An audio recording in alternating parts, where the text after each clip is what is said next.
Hey y'all, sorry I'm a couple minutes late signing on or whatever.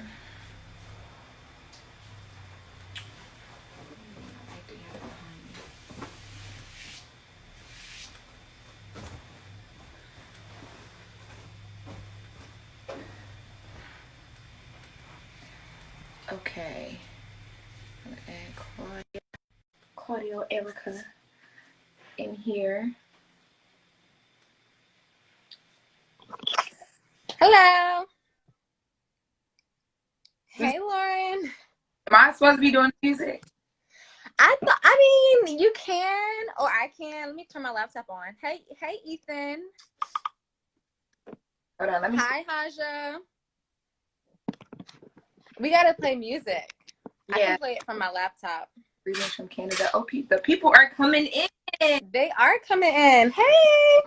I had to wear my door knockers for good luck. My black girl jumps out when I wear my door knockers. My black girl. I'm going to. I want to give a couple minutes. And we will on the comments. So if you guys are watching now and you already have your question set that you want us to touch on, and even if it's not a question, if you have like just something that like that when you watch the interview right now, we're going to touch on that. If you have, words of advice for plan of action, because that's what a lot of this I want to as a collective, so us talking and like kind of leading the conversation. Hey Jason, but also everybody that's tuning in with the plan of action. Like I know biggest like give me but like no to encourage or whatever. I just so Erica is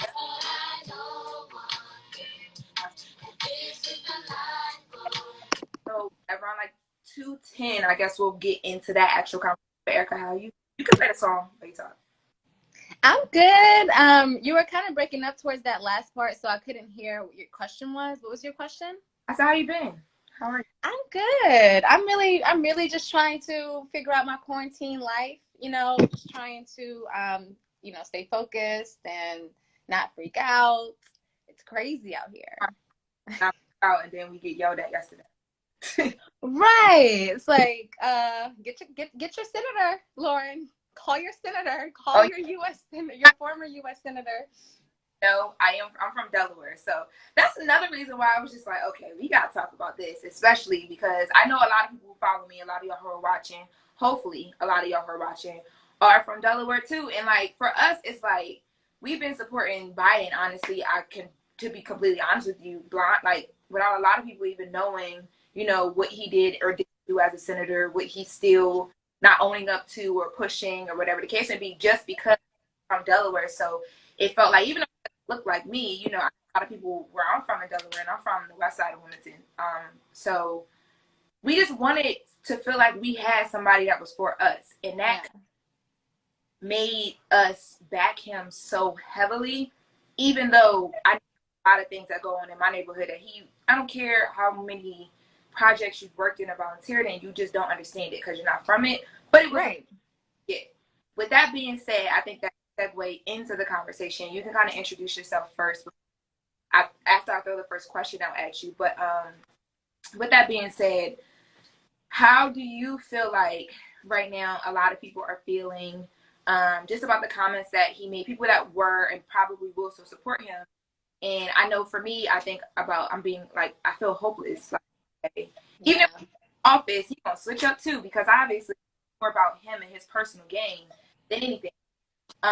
So that's how I want to start the conversation. You can kind of introduce yourself and go into that. Okay. Well, first of all, thank you so much, Lauren, for even like thinking of me. And thank you everybody who's kind of tuned in right now. Appreciate everyone's time and attention. It's such an important conversation for me. I am just a community organizer. I've been doing organizing communities of color to engage in the political process ever since 2013. So I've been doing this for a while now. In doing that, I've had like the privilege of being able to work with a lot of different candidates, some of your favorites like Bernie Sanders, Stacey Abrams, Jason Carter, amongst a few others, who are really just trying to, change the system. So when I'm engaging these communities of color across the country, they have similar concerns to you, Lauren. They're really not, excited about these candidates. They feel very hopeless. They're living on the front lines of marginalization. They don't understand these talking points that are being used on the campaign trail. They're not super involved with the election, and they're honestly just trying to survive. So the idea of voting, the idea of participating in a process is, not really at the forefront of their minds. So my job and what I've done and learned how to do really well is engaging those folks very authentically in a way that meets them where they are and invites them into the political process. So with all of that being, kind of said, when I heard, the comments that were made yesterday and started to see how people were responding, it's interesting because I think we have to be really careful when we talk about the Black community.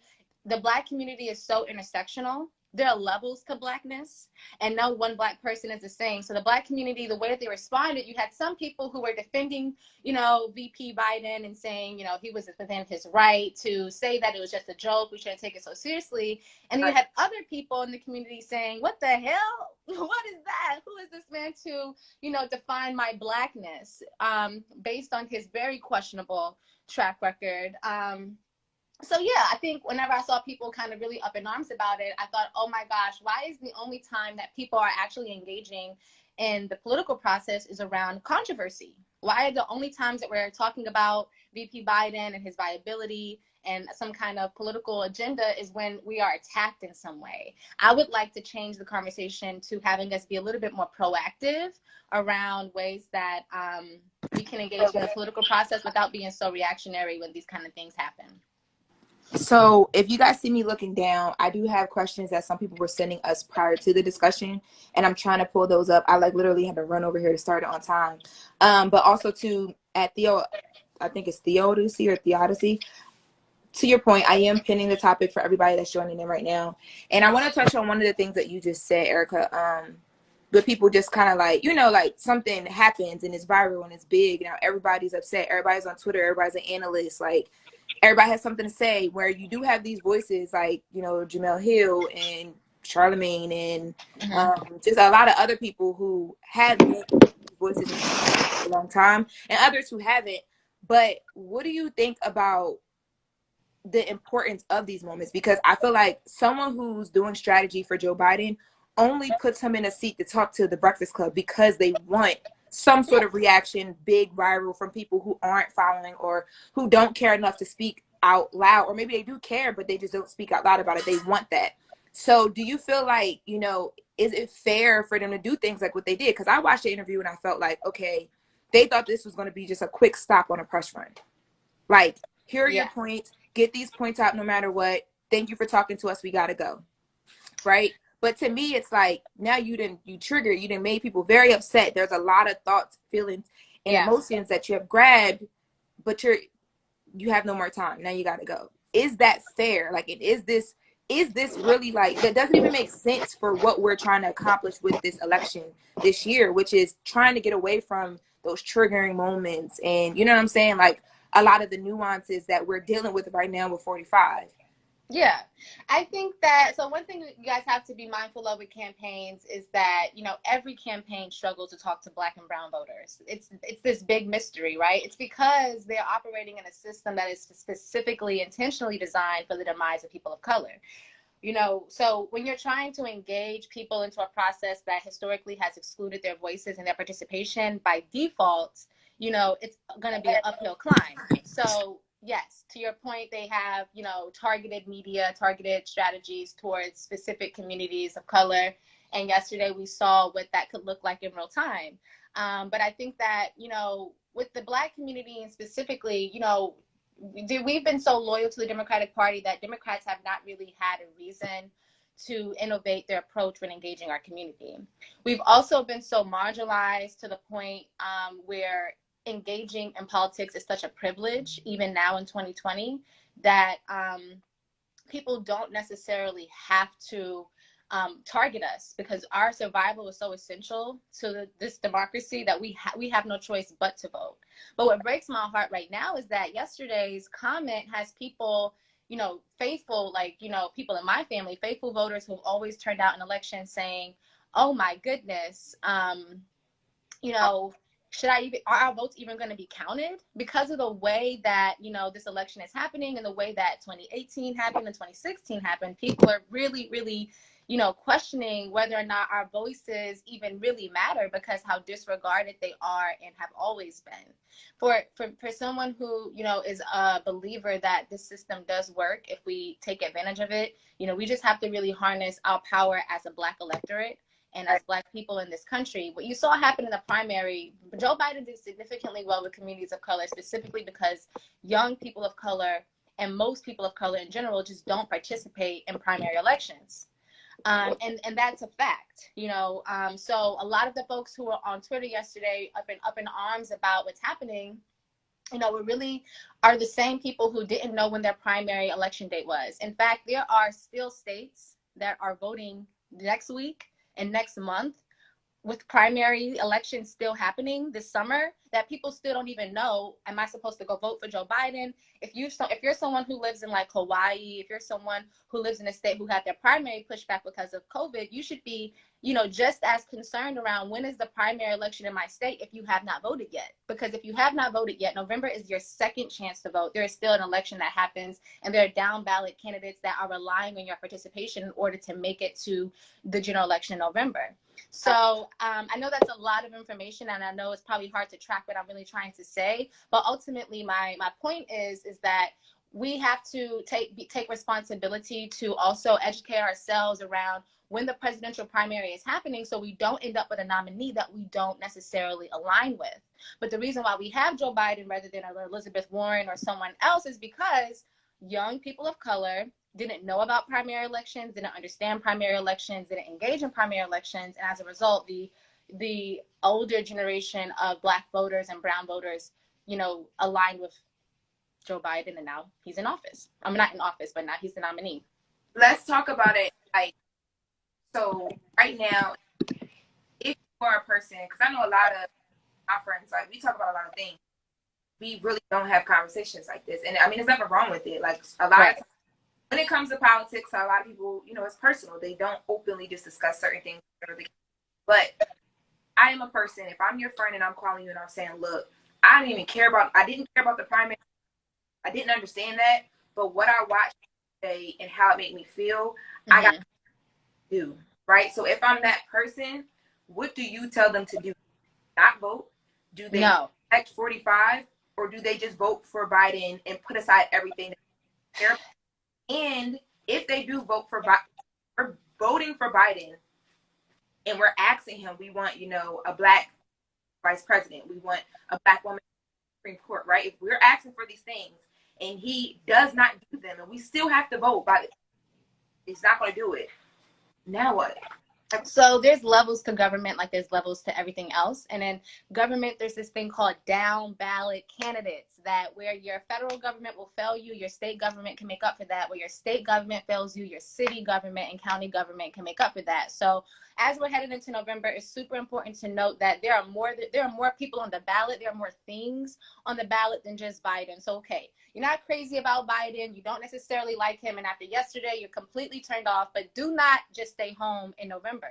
You must, with everything inside of me, I can't emphasize this enough, you must go vote for your down ballot candidates. And we see a great example of that actually happening right now, where Donald Trump is being super reckless with the whole COVID response and the COVID resources. And you have governors like Governor Cuomo in New York and the governor of California who are taking state action to protect the people in their states, whereas other people like Brian Kemp in Georgia are being just as reckless as Donald Trump. So the reason why it's important to vote down ballot is because if Biden gets in office in November and he does something that you may not necessarily agree with, you can then petition your state government, your governor, who you also have an opportunity to vote for in certain places in November, and say, hey, like, we need more protection around legalizing marijuana in our state. We want to, you know, make sure that our city is a safe city for immigrants. You know, these are things that you can then take at a local level. In fact, all reform, criminal justice reform, education reform, tax reform, any kind of reform you want to see happen has to start at a local level first. The laws that we see happening and passing at a federal level in Congress, those type of laws and legislation don't really go into effect until years later, or a year or so later down the line. Whereas your state legislative body and your state executive branch has the power and the authority to enact legislation immediately that can benefit you. That's why certain places cannabis is legal and other places it's not. That's why certain places have progressive DAs and other places don't, are because of these local politicians who then take local action.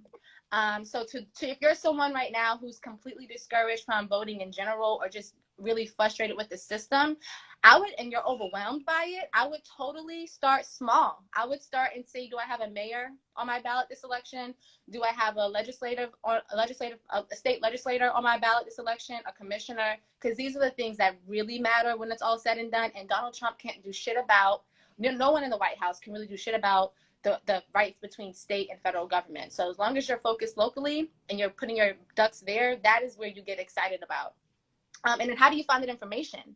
You find that information by going to your Secretary of State's website. So every state has a secretary, and every Secretary of State oversees the elections, amongst many other different business operations throughout the state. So it's the Secretary of State's job to list who all is going to be on your ballot and what all is going to be on your ballot in November. Not everybody's state is as up to date, but most Secretary of State pages will have, at the very bare minimum, a sample ballot that you can see for your primary or general election. And I would start there. So if Biden's not your guy, look down the ballot, because, baby, there's some amazing people running for office down the ballot this year that really need your support, and we can't afford to leave them hanging. So I pinned this question that one of the people watching sent us. And if you want to send questions formally, you can press the question mark at the bottom of the live. If not, please send questions right now to the comments, because I want it to be a very interactive conversation. Normally, we would have this same conversation, but it would be me, if we were outside, it would be me pulling up on her, let's get drinks, let's hookah, let's talk, because there's a lot that I don't understand that I want to understand, and I know I should, but, like, I follow everything, or the things I do follow, they're not registering with me. But you know what, Lauren? A lot of people have that frustration. And if you're someone who's equally as like Lauren, like, you know, I don't really engage the system, like, I'm not super tapped in, let me tell you, don't feel bad about that, because the system was not designed to include you, right? Like, this whole entire process was not inclined to include your voice, to include your participation. But when this system was built, we were not even considered to be human beings. So, you know, fast forward hundreds of years later, we're still fighting those same barriers of inclusion in spite of having policies that have been, you know, redacted.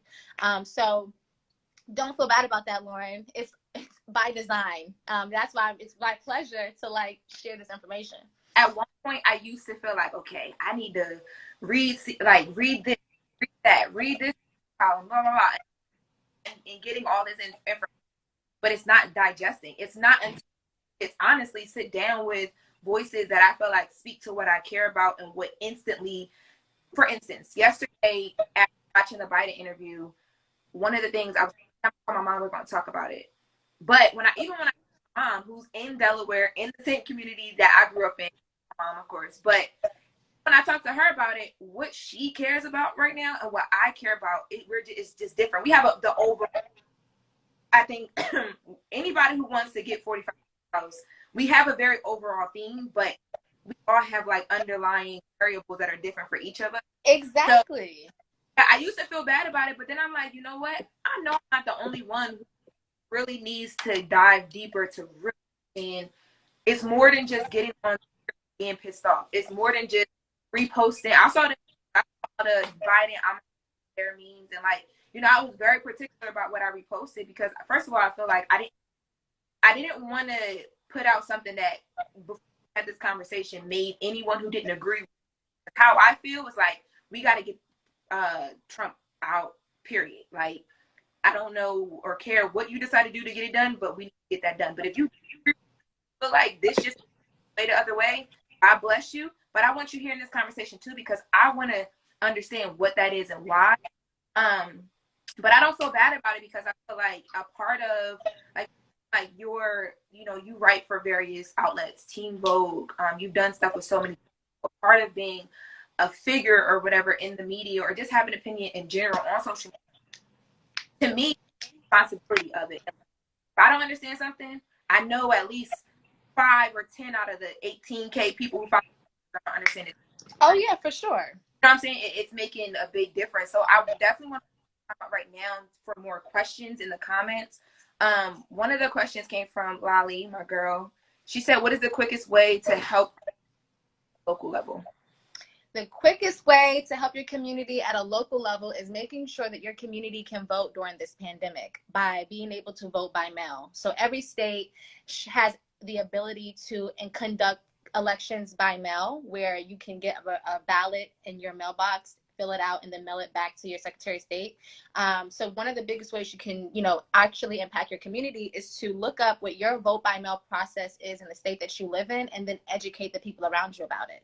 And work with your pastor, work with your community leaders to be able to spread that word. Another thing that you can do to really empower your community locally is just start to organize your community around issues that you care about. See, we can't get lost in this moment of it being an election, because next year, when there's not necessarily an election happening everywhere, people are still going to be in need of resources. Children are still going to need resources. Single parents are going to need resources. People are still going to be incarcerated for no reason, and the problems will continue. So if you find yourself really not necessarily inspired by a particular candidate on your ballot, this is a great opportunity to start to organize your community around an issue that your community is dealing with that you want to see changed, regardless of who's in office. Because, we can't center our hopes around these elected officials, right? When the MLK was marching and conducting the Montgomery bus boycott, he didn't have any allies in the White House, but we were able to still get things done because we conducted organized efforts around issues that were important to us, around freedoms that we were fighting for. That doesn't change now that it's a new decade, a new century. That doesn't change. We still have to activate our communities locally. The way that you do that, you can just literally knock around your block. If you live in an apartment complex, introduce yourself to your neighbors and survey them. Hey, are you registered to vote? I'm really passionate about criminal justice reform. What about you? I really don't know where to start, but I really just want to collect some names around people in the community who care about this, so that way, as I do more research, I can keep you updated on my progress. That's how you organize. That's how you, engage people when you're not necessarily inspired by a candidate or by a particular election. And keep sending questions in the comments, guys. Jason, if you're send your questions to the comments, because they're on my phone and I'm live. I didn't even think about that. I can't go into my text, but can you send your questions? Oh yeah, dang, I forgot that. Yes, but I'll see you. For people who not everybody is get up, go knock person, and you still should be able to. I'm saying you still can send in your ballot to vote or whatever the case may be. But if you have, if you have 500 followers on Instagram, that's 500 more people. Instagram has the tag where you can literally in your Insta story pin it, go vote. I don't know what who has it and who doesn't, but I know in my Instagram you literally can pin go vote and someone can click it. You know what I'm saying? There's another question. Biden is the only candidate left for. Yes, he is. He is. He's the only. And primary elections are still happening, you guys. It's not over with. But yes, he's the only Democratic candidate for president that you can vote for. But there are numerous Democratic candidates for governors, for Congress, for Senate, for state leg, for state Senate, for commissioner, for mayor, for city council, all those things. They're going to be on your ballot just like he will be. So make sure you check those folks out too. So we got the more questions. All right. So as Black folks, how about this? That's the first thing. Because I don't know how y'all felt, but when we put on our feet, Uncle Biden upsetting me and my homegirls, I don't know. I watched it and was like, yo, what? It's one of those yo, who are you talking to? Exactly. Really? Excuse me, sir. No. That's what we don't Like, do. what? I was I very think. low. So how, as you just mentioned, he is the, you know, the candidate there. So, but how do we do it? So you reconcile this by not being fazed by it, right? Like we have to empower ourselves to know that we have the power. Ultimately, we're the voters. This is his job interview. This is all they're just, what a campaign is really just a very expensive and drawn out job interview to serve and protect us as a people in this country. So the way that you combat that is you say, you know what, Biden, absolutely not. This is what we're not going to do. You have conversations like this, Lauren, where you're organizing and bringing your people together to have important conversations and to collect thoughts and to organize. That is how we do this. We don't do this in silos. We do this together as a community. We host community conversations. If you're someone who has access to an alumni group of a HBCU, or you're someone who's a Black business owner and you have other Black business owners within your collective, bring those folks together and decide on actions that you guys can take between now and November to create a Black agenda based on what your specific Black interests are. And not every Black person, to your point earlier, Lauren, has the same interest. A single parent in Chicago has very different concerns than a farmer in Idaho, right? A Black farmer in Idaho. We have our concerns and our range as a community is vast. And what I think a lot of politicians are doing wrong is that they're pocketing us into one community when really we're 100 communities in one. So we just have to organize ourselves like that. We have to activate ourselves like that. And we can't be reliant on a candidate to necessarily appeal to us. We have to appeal to them. But we can't do that without numbers. So we have to organize. We have to start structuring. So to your thing, when I first saw Diddy post that video basically saying, like, my vote was held for hostage, like, the Black voting free, I felt like, well, why are you going to tell people not to vote when that's like, hello, we gotta you can't do that. No, you can't do that. Right? So, but to be honest with you, me listening to what you just said, I feel Diddy. I get it. Because if our vote is it's a job interview, you really want this, you know, salary and these benefits over here, this is what we need for you to do. I need you to show up on time. I need you to show up understanding. And this is what I want from you in order for you to get that job. I'm not necessarily against what Diddy had to say.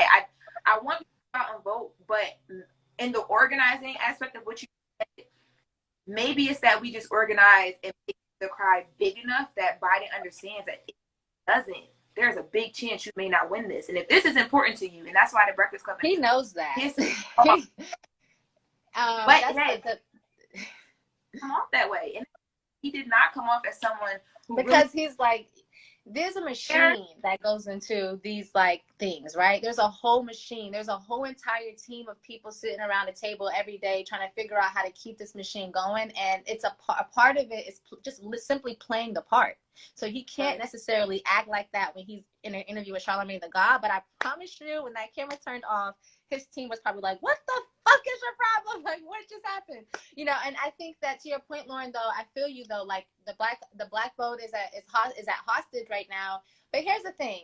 Here's what I want us to realize. We are the culture. We move everything. Nothing moves without us, including elections. So the same way that we organize around the documentary about Michael Jordan, the same way we organize around the Megan Thee Stallion and Savage remake, organize around this fucking election. You know, we literally, we don't need no one's help.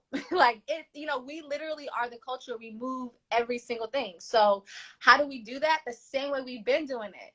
We just simply start to have these important conversations. We create platforms for us to talk about what we want, what we need. I don't have the answers for the whole Black community on what everybody needs, and neither do you. But the more conversations that we have, the more platforms that we create to have these meaningful conversations, the more information we can then put in front of these candidates. But because we're speaking in silos and talking into the echo chambers of social media, no one's really capturing these responses. It's not like we have a bunch of correspondents on CNN and Fox, and it's not like we have a bunch of representation throughout this country in Congress. So we have to take it upon ourselves as like people who work in the creative industry, people who work in the entertainment industry, people who work within the music industry to really start to harness that power a bit more intentionally towards this election. And, you So, know, no, go ahead. what is it I'm hearing? We want representation. We want, he said, a woman VP, make her Black. We want, a woman, heading the Supreme Court, right? Those two things have been echoed. What is it as a total package that we want from Biden, and why are those things important? I'm asking this out there because it's very easy to say, have the conversation, and I'm not disagreeing with you. I just know, coming side of somebody who, I have so many friends who don't shits about election. The president don't walk down the blocks in our hood. He don't even understand what it's like to be us. Joe Biden is he's probably walked down these streets on these, camping trails that he's on or whatever, but it's still different. You don't understand what's going on. That interview yesterday spoke to me as a man who was very comfortable in the fact that he's our only option, and that's scary, right? So what is it that we really want, and how do you suggest people to get around those things, even if it's or reaching out to people that are on his campaign trail so their voices are heard or whatever? I don't know what the answer is, as you said, but what is that package? And what that package looks very similar to what? Oh, sorry. Go ahead. No, I was just. They have the opportunity. They can put it out there. Like, social media. That package. We have to apply pressure. As a culture, we just have to apply pressure. Like, we have to recognize that the same pressure we have in the music industry, the same pressure we have in the design, the fashion industry, that same pressure we have in politics. Like, we literally are the Black electorate. They can't win without us. So how do you then immerse yourself into a space you're not necessarily familiar with? You ask questions, you join groups, you see who is doing this work. You're not the first person to activate yourself in this space, right? So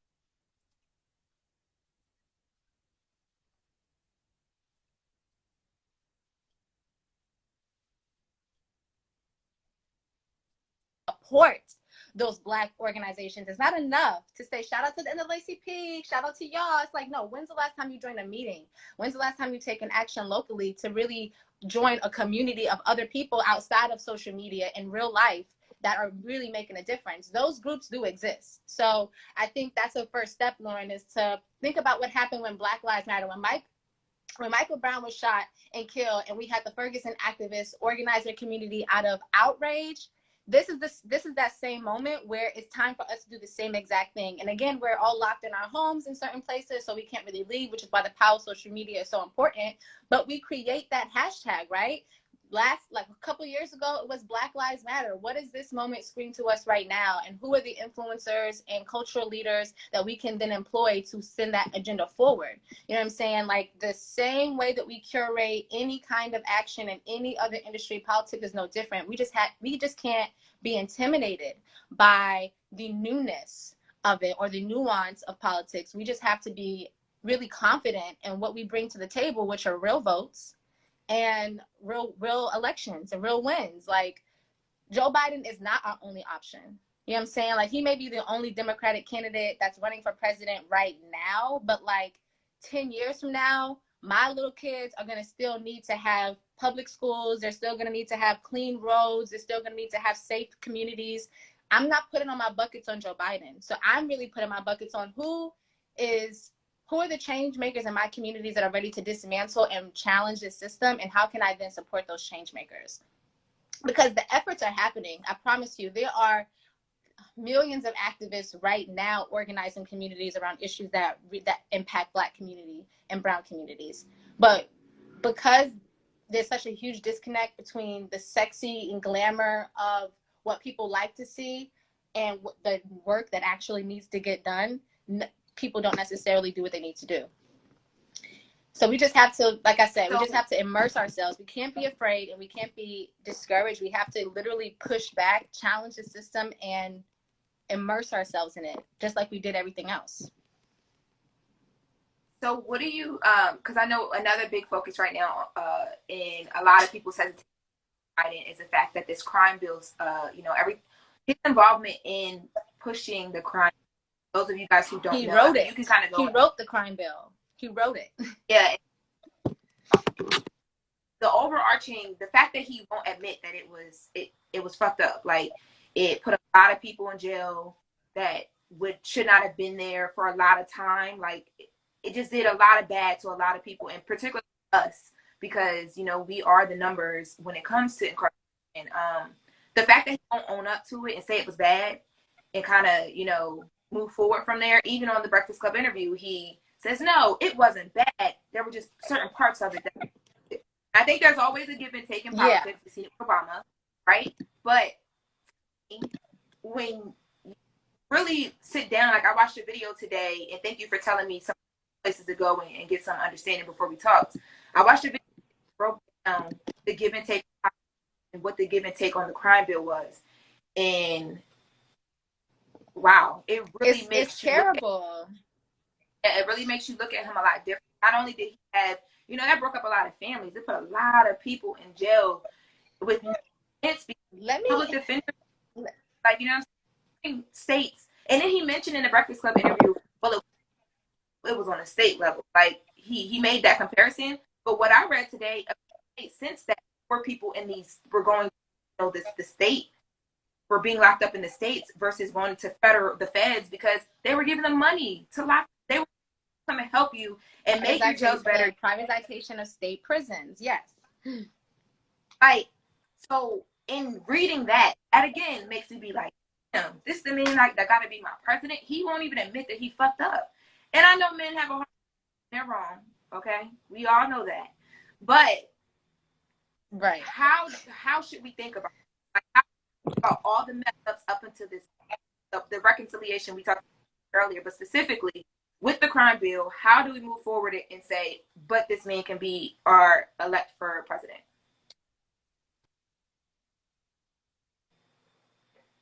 I think she froze. Hold on, y'all. If y'all are enjoying the conversation, make sure y'all are putting some stuff in the comments. I'm going off of you guys' comments for the conversation that we're having right now. Can y'all still hear me, or she just froze, or am I froze to you guys too? Let me know, because I don't.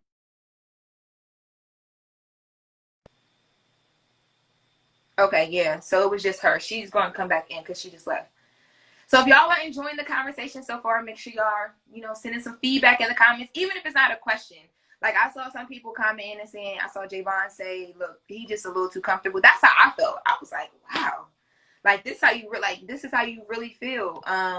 So even if it's just kind of like a reply or a response or how you were feeling yesterday, somebody else said, the Odyssey said, Joe Biden may be the only presidential option we have left, but he's not the only option for change right now. And that's good. That was what Erica said. So she was reiterating that. Y'all, let me just tell y'all how I keep saying this, because I want people to understand that you don't have to understand every single thing about something to want to learn it and to want to be better. Like I am not I figured something happened, you had to leave and come back. So I'm just gonna keep it going until then. I am not the person that's the biggest on politics whatsoever. Like it's not even because like I'm ignorant to it or any of that. Like I watch stuff, I follow stuff and all that. But for me, like I said earlier, it's just like, you know, like where I grew up and where I come from, I've been in rooms that have had the power to change, you know, luckily, like, you know, I got to intern with some really great people. We worked with like Senator Coons in Delaware, and we did a lot of things. And I've been in these rooms where these people really just don't understand there's a huge disconnect, but these are the people with the power and the money to do certain things. And then you take them into our communities and they try and try and try. And they're not bad people, they just don't get it. And for me, I always felt like going to them people it wasn't the answer. And it's not just because they don't understand it, but it's more.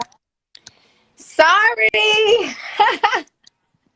Girl, it's a hot mess over here. 1 second. Hey, y'all. Sorry about that. My phone overheated. I'm always queen of technical difficulties. What the hell? So my question was, how do we, because with the interview yesterday, people are going to start looking at Biden a lot more because he showed his hand, right? When you see something like, you know, him writing, and he stood proudly and talked and pushed that bill and was so proud of it, and it did so bad for so many of us, how do you look at that and come to the point where you're like, but I gotta vote for him for president? Okay, so here's the thing. I just want us to understand something super, super clearly. We don't care whether or not we have an ally in the White House, the State House, the city hall. Our movement continues regardless of who's in charge. We don't put our victory or our reliance or our resilience on the backs of a person being in office. Our Fannie Lou Hamer didn't do that. Malcolm X didn't do that. Fred Hammond didn't do that. MLK did not do that. We have to pivot a little bit, just a little bit, from relying solely on legislative action to be our end all be all, and organize ourselves, organize our own communities to be able to take action. So to your point, specifically with the criminal justice reform, we don't need prison reform. We need prison abolishment. You have people dying in prisons. You have women dying in prisons. You have families being separated for no reason besides just being Black or brown. It's ridiculous. These systems need to be abolished. These things need to be recreated because they were created specifically for us to suffer. You know, like these are systems of oppression. Systems of oppression cannot be reformed. They need to be abolished. They need to be completely eliminated. So a president's not going to do that.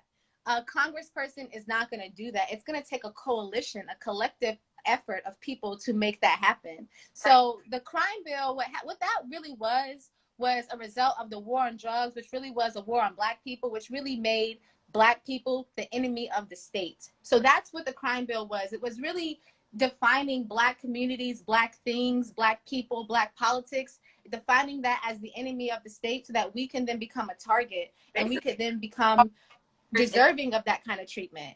And what has happened is that no one has undone that. Although those policies have shifted, the reputational damage that has been done to Black and brown communities continues. We continue to have hashtags on a weekly, daily basis in our communities of people who have been lost. Keep going out. Oh, I think she went back out again.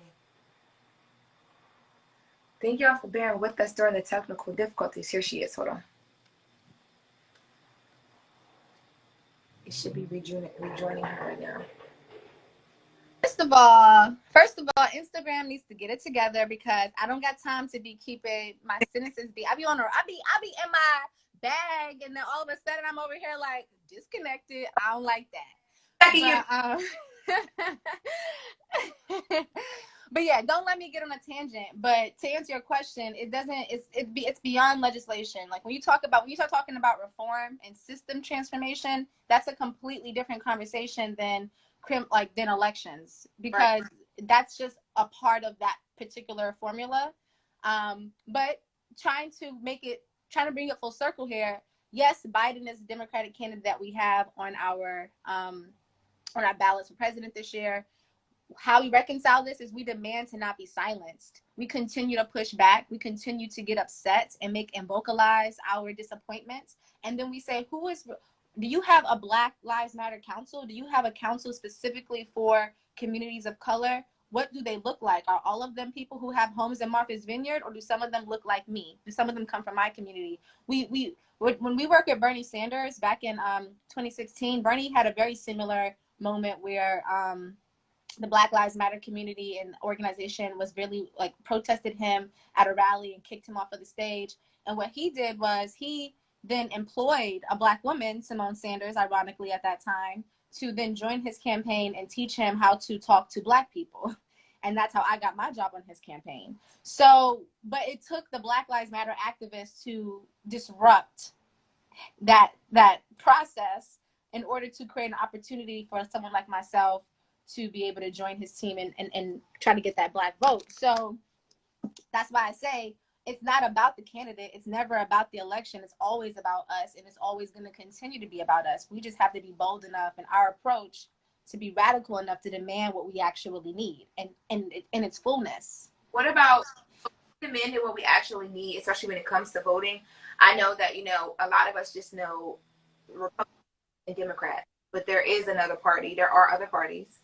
And And people I've seen, like I reposted something from Van today, Van Lathan, and it was crazy because he posted this before the breakfast.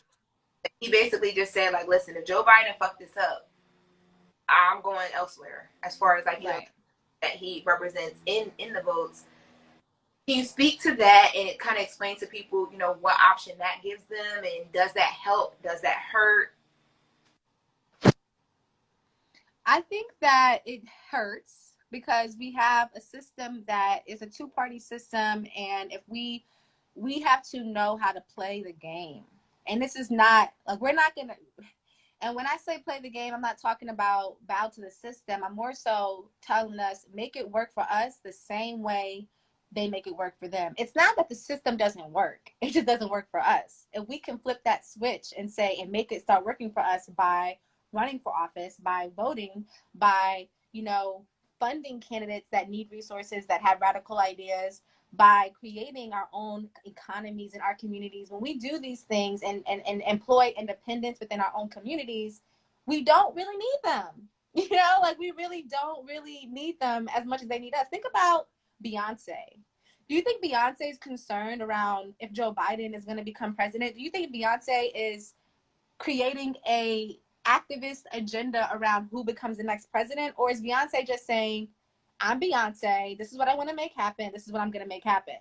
Right. We have to employ that same type of bad bitch attitude in our politics as well around, okay, I'm going to vote for you, but like, this is not going to be easy. When your boyfriend is acting up, do you just be like, okay, babe? The young handout. This will be Biden. This will be doing. They didn't kick Erica out again. You know what? Y'all ever heard the conspiracy theories? Like the one guy who got his video taken down on YouTube because he was talking about the coronavirus and how the government is a part of it before it hit. And I feel like the conspiracy theory is happening right now. We on here kicking some real hot girl shit about Biden. Exactly. They trying to fuck with our vibe right now. But no, like I'm just saying, I'll say all to say, like when your boyfriend's acting up, you don't give him no jail-free card. You light his ass up. We got to do the same thing for these politicians who literally are getting on our nerves. Like if you gotta light them up. Like you gotta have those campaigns on social media, organize those rallies in your community. Like that is not outdated. Like it's just, we are not too cool for that, because at the end of the day, niggas are still dying.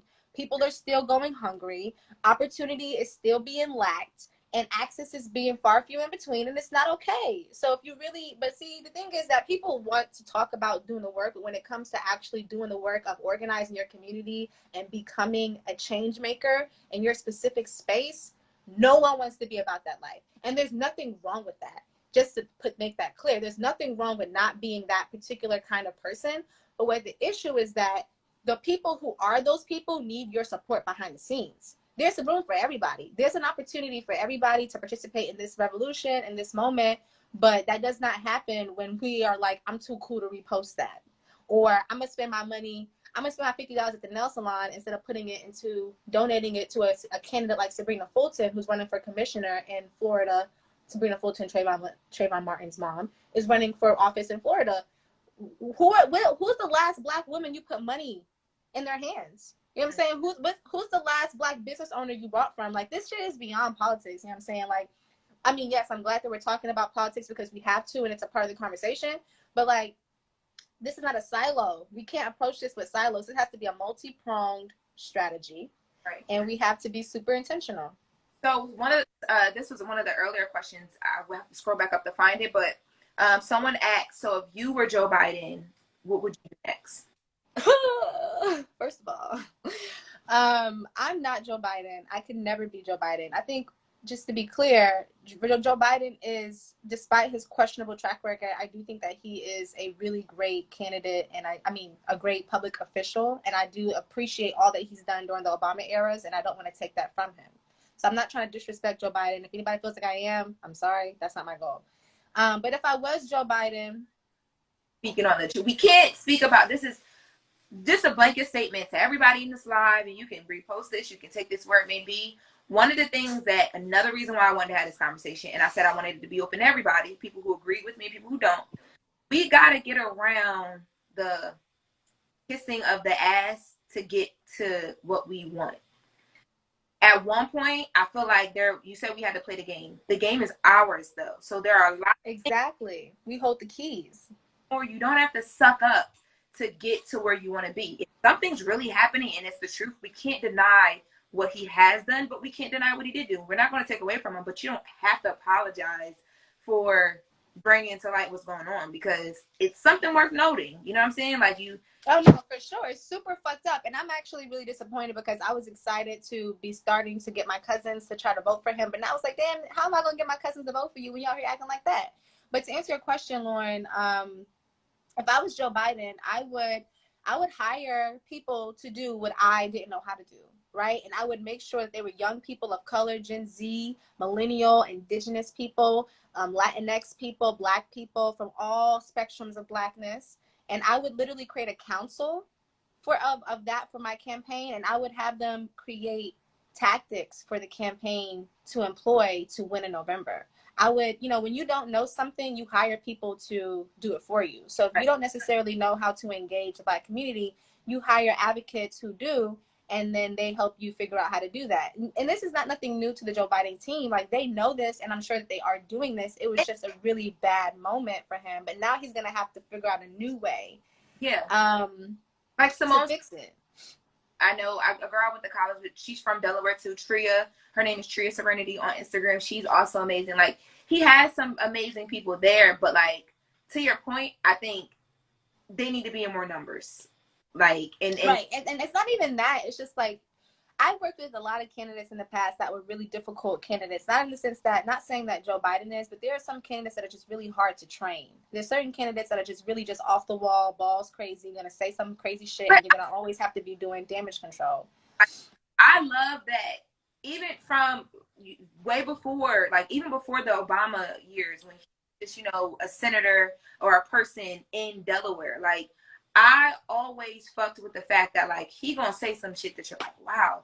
But sometimes you need that cut through. Like, and to be honest with you, if we think about what got 45 up there, people really love this whole, like, crazy, eccentric, like, off the wall. If we take that and kind of make it cater toward what we really need and a person who really cares about us, I think you need somebody with some balls. And I don't dislike that from him. I just want him to really understand that, like, when you say these things and when you react these ways, like, hey, we feel a way, like, over here, like, what's going on? Yeah, like, I think that he definitely needs to get a hint. But it's like, this is the thing that really is probably going to get me in trouble. But, like, these white men don't care. And our tears and our cries and they're not going to care. They're not going to start caring just because we upset. You have to understand, like, this is all, y'all, my door knocker just fell out. Give me a second. That's them. They come. These, we have to realize that, like, as much as I really do love that we're having this conversation about engaging in politics and stuff like that, we have to talk about the fact that these systems were designed to, y'all see my room? These systems were designed to. Okay. I don't do this, okay? I don't know how to do this. So this is just me being myself. I'm a little clumsy, so y'all excuse me. But, like, but no, these systems were designed for our demise. We just can never lose sight of that. We can never lose sight of that because we can never get too excited, right? We can never get too excited. We have to be mindful that this system was not built for us, so we must build our own. Like, I'm always going to drag that all the way home through and through because it's a part of being a Black economy, a Black community. Is not just a zip code. It's a culture to that. And we have to really capitalize off of that and be able to build businesses and build political power and run for office and, invest in startups. Like, we just can't be afraid to do our own thing. We can do it with them, but we can never expect them to do it for us. And that's just honestly the model that has been set by people like Angela Davis, the Black Panther Party. Like, these were real revolutionaries that were building real systems that really helped not just Black people, but really all poor people, all people who are marginalized in general. So yeah, and I want to quickly note that, like, this is a great conversation. This is an interesting dialogue, but I really want us to really understand that we are in the middle of a pandemic. So if you don't take anything else from this, the best thing that you can do is vote by mail down ballot. If the presidential election in your head is canceled, you're going to vote for Biden just because he's your only choice, but you're not happy about it. Get happy about your down ballot candidates. Get happy about your mayors. Get happy about your state legislators. Get happy about your senators, because those guys are on the ballot and they have power too. You know what I'm saying? Like, they participate too. And those folks actually care more, and you have more accessibility to those folks than you do anybody else in the White House. So how about we just start there? How about we start local? Because obviously the presidential season is, it's above us now. But what's not above us is the fact that we can vote locally. We can vote for statehood. We can vote for different kind of things at a local level that are going to have better impact on us anyway. So let's just focus on what's in front of us, which are these down ballot candidates, and let Biden and Trump have it out. But we got to make sure we're showing up for these down ballot candidates, and we got to make sure that we're showing up for ourselves after November. What are you doing January 2021 to continue the movement? Because it doesn't stop on election day. It literally starts on election day, because now you got all these new people that's in office. You got to get them together. You got to make sure they're going to do what they said they're going to do. So I just hope that we have longevity in our thinking when we talk about politics, when we talk about solutions. It's not just November and then that's it. I don't got to worry about this no more. As long as you're a Black person in Hold on, America, you're going to have these concerns. Sorry, go ahead. These combos were needed in the primaries, and it's still the primary. Well, that was one thing, but I want to say this, and this is a very shameless plug. You need to follow Erica. You need to follow people that are doing things like what she's doing, because what I can say to you is, when the primaries came around and I didn't take them seriously, one of the things and one of the people that I could go to, if even just going to her Instagram page and reading where she's done her latest writing for, or she posts videos that she does where she gives you the most information in like literally less than like a minute or less than 2 or 3 minutes. It was there. I appreciate that. Thanks, friend. I mean, damn, I just deleted my whole Instagram today though, so that's kind of fucked up because I archived all that. You need to unarchive it, because what I'm trying to tell you is like, the biggest thing is finding the information, but once you find it, depending on who you are, you got to find it in a way where it sits with you. When you post things and I learn from them, it sits with me, because I understand where you're coming from. The information is there. You just got to find a way or a platform or a person that relays it in a way that you can get it and connect with it and want to keep caring about it. You need to follow Erica, because her information was there before the primary. She's been doing this since I first met her. That was over a year now? Over a year ago. Shout out to you, Jason, for that, like, introducing us. I understand that a lot of times we put more focus on the presidential side of things versus the primaries, but there was a lot of conversations this year because of what we're dealing with right now with the celebrity in chief. Like, there were a lot of conversations. You just got to be following the right people. So I wanted to interrupt just to say that, because that comment kind of had me. We got 1 minute and 57 seconds remaining on the live. I want you guys to post more questions in the comments. While they're doing that, Erica, I would love for you to tell them just some of the platforms that you always share with me that are really good for quick bits on what's happening or what's happening politically. That's actually one of the things that just came in. I think Deshaun, what's up, Deshaun? Hey, Deshaun. Vox is like the best. Vox.com. If you subscribe to their newsletters, they're literally the best. I applied for a job and they didn't give it to me, so shame on them. But they're literally bite-sized information. Forget Vox. I mean, Vox is good. I went there today. They helped me today. Yeah. But keep doing your own shit too, because I'll be on your page trying to learn. Period.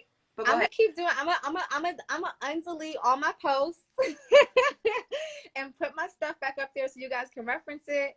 But honestly, there's a community organizer. So if you look locally, like a local Black Lives Matter chapter, local NAACP chapter, and there are many other Black organizations that have your best interest at heart, just reach out to them, because those are your folks in your local community. They can probably speak to your local needs better than I probably can if I don't live in your neighborhood. I promise you, every community has an organizer, every community has an activist. They're under the radar, but you can find them at town halls. You can find them probably on Facebook groups. So I would also encourage you guys to do that. Definitely follow me. I'm not afraid of that either. But there are also people locally who are doing the work as well who need your support and your solidarity. And there are a lot of Black women too that I follow, because the person followed up with the comment. I wasn't saying you were discounting the work. I just wanted it to be said that it's out there. Oh, for sure.